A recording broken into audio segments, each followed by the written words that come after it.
สบายดีทุกคนจ้ามื้อนี้เราก็มาอยู่กับรายการ Poppy Crew TV เนาะรายการที่คนนอนรับก็ยังบ่ได้นั่นเองบ่ได้เจอกันดนเลยมื้อนี้ริวกี้ก็สิเอาเกมนี้มาเล่นเนาะเกมที่เจ็บตับที่สุดในโลกเราไปเล่นกันเลยดีกว่าโอเคเตรียมพร้อมเลยเนาะนี่นี่ไปไกลอุ๊ยอุ๊ยเรียบร้อยอุ๊ยนี่ไปได้ดีไปได้ดีแล้วกูอีโดนยังยัง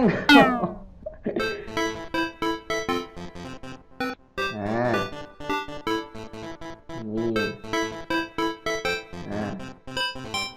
นี่นี่อุ๊ยอุ๊ยwhat the fuck เฮ้ยเอ้ยเอ้ยเรียบร้อยเออ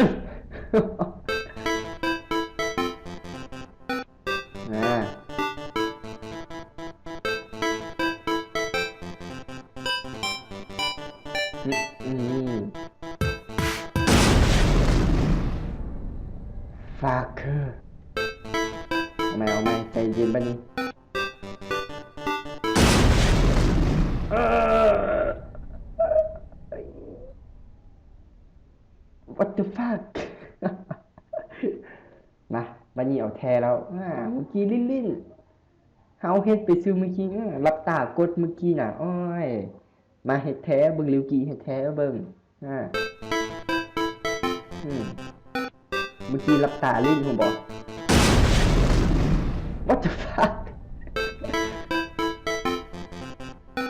นี่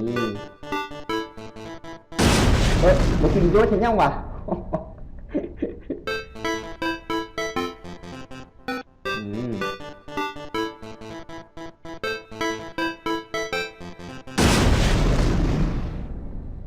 ฝากมาโอเคแล้วมาดิ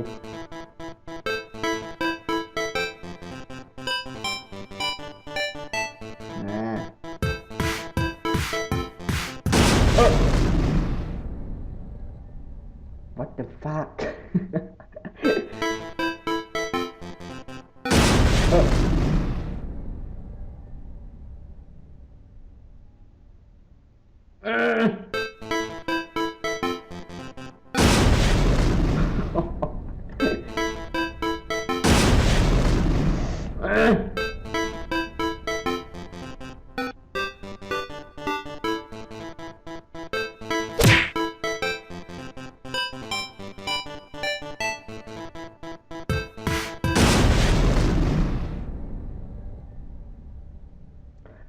what the fuck